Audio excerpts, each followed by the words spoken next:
Hello students, today we have to study the diode as a half-wave rectifier and the performance parameters of a diode of half-wave rectifier. So let's start. First, we will see what a diode rectifier circuit is. A device which converts an alternating current into a direct current by allowing a current to flow through it in one direction only.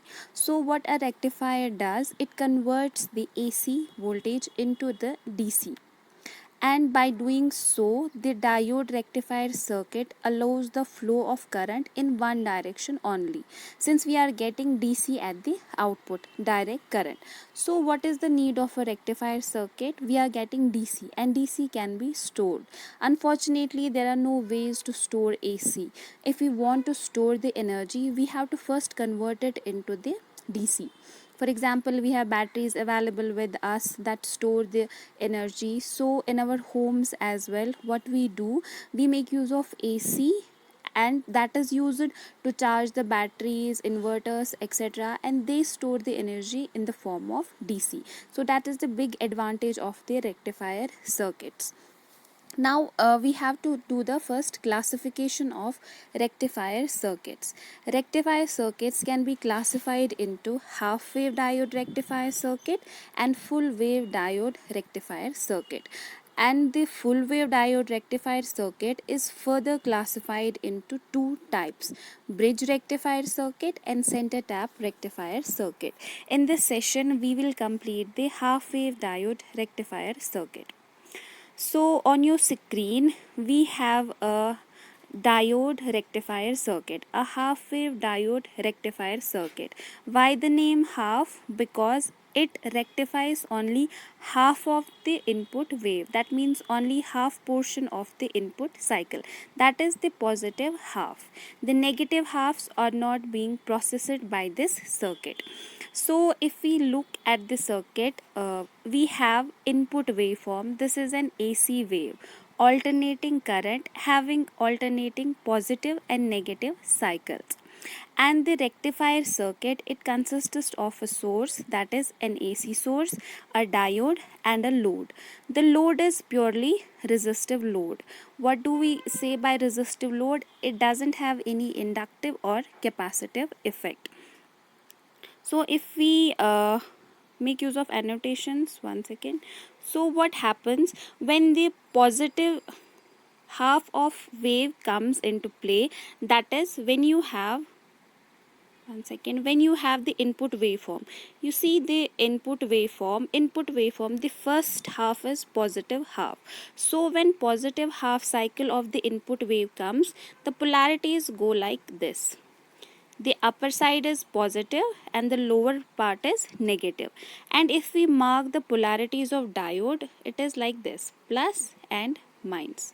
So the plus of diode is connected with the plus of source, and the minus of diode is connected with the minus of the source. So we can say the diode is forward biased, and in forward bias the diode acts as a closed switch. That means it will start conducting the current, and the current will flow from plus to minus. It will start like this, go through the load and come back to the minus of the source. So this way the current completes its path. Now if we go for the waveform, this is the rectified waveform. So at the load, what we will get? We will get the positive half of the waveform when we apply the positive half of the input cycle. So this waveform will be of the same shape as that of the input waveform. The reason for that is because our load is purely resistive. If had our load been an inductive or capacitive, there would have been leads or lags in the output. But since our load is purely resistive, so what happens? The shape of the two will be same. The way our input is, same will be the our output.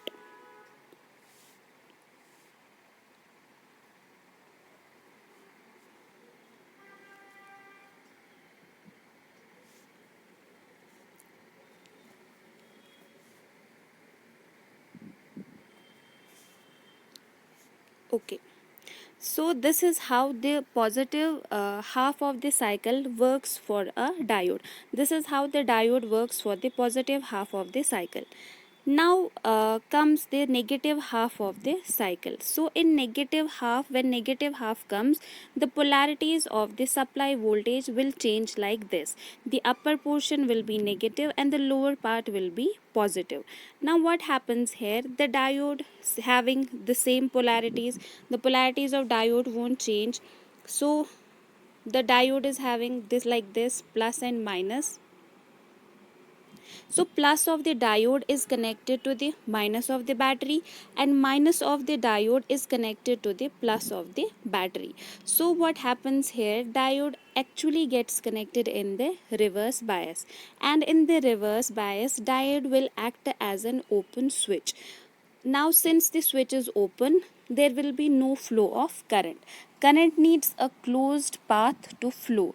Now the diode here acts as an open circuit, so there will be no flow of current during the negative half of the cycle, and we won't get any input during this portion. You can see it here. We don't get any output during this period. So see, we are not having any output during the negative half of the cycle. So this is how diode works. For the positive half cycle, there will be output. For the negative half cycle, there won't be any output across the load. These are our waveforms for the diodes. The first one is the input waveform, or you can say the supply voltage, and after that we have the load voltage waveform, and then we have the load current waveform. As you can see in the load voltage waveform, that is what we get at the resistance. Only the output appears from 0 to pi. From pi to 2 pi, there is no output. Since diode is reverse biased from pi to 2 pi and diode acts as an open circuit, there will not be any conduction from pi to 2 pi. Now from 2 pi to 3 pi, again positive half of the supply comes. Diode will be forward biased. It will act as a closed switch and there will be conduction of current. From 3 pi to 2 pi, negative cycle, diode will act as an open switch and there will not be any conduction. Now load waveform exactly resembles the load voltage waveform. Load current waveform is exactly same as that of the load voltage waveform. The reason for that, since our load is resistive, so the two waveforms will be same. The resistive loads follow Ohm's law, in which the current and the voltage are directly proportional to each other. So an increase in current will be the same increase in the voltage. So the way voltage will go, same way the current will also go. So these are the waveforms for the half wave rectifier. Now we have to do the mathematical calculations for the same. For mathematical calculations, we have to find the load voltage and average load voltage, average load current, RMS load voltage, and RMS load current. So average voltage of load can average value of load voltage can be calculated as follows. So we have to calculate the area under this graph, that is load voltage, and load voltage appears only from 0 to pi. So we will integrate it from 0 to pi. We have it here, VDC is equal to 1 by 2 pi 0 to pi Vs, where Vs is the supply voltage, and we will replace the Vs by Vm sine omega t. We will replace this by Vm sine omega t, since Vs is given by Vm sine omega t. So after that, the Vm part, Vm is a constant. Vm is actually the maximum value of the supply voltage. So maximum value is only a single value. So that means maximum value is also a constant value. So we can take it out of the integration. So inside there remains only a sine omega t. So when we integrate sine omega t, the value is given as minus cos omega t. 0 to pi are the limits. So minus we'll take out, we will substitute the limits, value of the limits, cos pi minus cos 0. Cos pi is given by minus 1, cos 0 is 1, and we'll get the final equation like this. So the average value of DC voltage or average value of the load voltage, that is VDC, it is given by Vm by pi. In the same way, we can find the average current. Average current is given by VDC by R. Since we know that current is given by V by R, so here V is VDC by R, and that is, we will substitute the VDC for its value, which is Vm by pi and R. Now we have to calculate the output DC power. So output DC power is given by VDC into IDC. So in place of IDC, we can replace it by VDC by R. So PDC is given by VDC square by R. So this is how we calculate the DC voltage, DC current and DC power. Now the next thing we have to calculate, that is RMS value of the load voltage, that is root mean square value of load voltage. So again we have to do the integration from 0 to pi. Since we are getting output only from 0 to pi, we'll substitute the values. Root of 1 by 2 pi, 0 to pi, supply ka square and integrating it with respect to d omega t. So in place of V supply, we'll substitute it with Vm sin omega t and we will square it, and that will give us sin square omega t. Now here we know that sin square omega t is given by 1 minus cos twice omega t by 2. Now we will do what we will do here.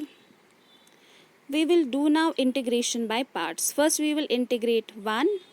We will separate it and do the integration, and then we will integrate cos twice omega t. So Vm square 4 pi, that is a constant. So when we integrate 1, it gives us omega t, and the limits are from 0 to pi. And when we integrate cos twice omega t, it gives us sin twice omega t, and internal differentiation, that is 2, and that goes in the division part. And now in next step we substitute the values Vm square by pi, and in place of omega t, first we will give the upper limit, that is pi, and then we will give the lower limit, that is pi minus 0.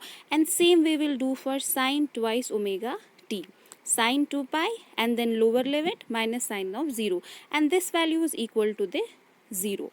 So we are left with Vm square by 4 pi whole 1 by 2, and that gives us a value of Vm by 2. So this is the RMS value of the half wave rectifier, RMS voltage of a half wave rectifier. Now we can find the value of RMS value of current. So that will be given by Vrms by R, and in place of Vrms we will substitute its value Vm by 2, and so the RMS current will be Im divided by 2, since Vm by R is equal to Im. So this way we can find the values of RMS voltage and RMS current. Now next we have to find the output AC power. So output AC power can be given by Vrms into Irms, and Irms can be replaced by Vrms divided by R. So it is given by Vrms square divided by R, and Vrms itself we calculated it in the slide before, that is given by 0.5 Vm. So the output AC power is given by 0.5 Vm whole square divided by R. Now the next we have to find the efficiency. Efficiency of half wave rectifier means how efficient it is to convert the AC power into the DC power. So the input we have given to it is AC, and the output we are getting the DC. How efficiently it will convert this AC into DC, that will give the efficiency of a half wave rectifier. Now we know that power can be given by I square R. So PDC will be equal to I square DC into R. PAC will be equal to I square RMS into R into 100%. So we will substitute the values of IDC which we calculated and IRMS which we calculated. After calculation we find that the efficiency of a half wave rectifier is approximately 41%, which means that half wave rectifier converts only 41% of the total input to it. Yeah, that means almost 60% is wasted, And why is the wastage? Because negative half of the cycle are not utilized by the half wave rectifier. The half wave rectifier only works for the positive half of the cycle, and that appears at the output. The negative cycles are not utilized. That is why the 50% of the input is already wasted there, and the rest power is wasted in the circuitry. So the efficiency will be 41%. Next, we have to find output AC component. If you see the wave of a half wave rectifier, so that is not a pure DC, that is having an AC portion in it. So if we see, this is like the wave of output, it goes like this. So this is what we got in the half wave rectifier. So this wave shape is having a DC value as well as AC component in it, or we say that ripple. That means it is not a pure DC. So the value of that AC component is given by root of V square RMS minus VDC square, and the presence of AC component into the in output DC, which we expect to be pure DC, that is a ripple. One more thing we have to find, that is form factor. Form factor, it gives you the shape of the output voltage. So how your output voltage looks like, what is the shape of the output you are getting, that is given by the form factor. And form factor is the ratio of Vrms and Vac. Next, we have to find the ripple factor. So what a ripple factor is, it is the measure of distortion in the rectified voltage. Since we expected the voltage to be pure DC, but it is not a pure DC, there is some AC component in it. So we say our output has been distorted. There is a ripple present in it, and that ripple, how much the ripple content is in it, or how much the AC component is present in the DC waveform, in the output DC wave, that is calculated by a factor called as ripple factor. And ripple factor is the ratio of RMS value of the AC component divided by average value. So we can substitute in place of VAC root of V square RMS minus V square DC divided by VDC. We can take this VDC inside the root, and V square RMS divided by VDC square, and VDC square divided by VDC, that will give you minus 1. Now for VRMS, we have already done the calculations. It is given by Vm by 2 and VDC is given by Vm by pi. After calculating this ratio, it gives us a ripple factor, a value of 1.21. So this is the value of ripple factor for a half wave rectifier.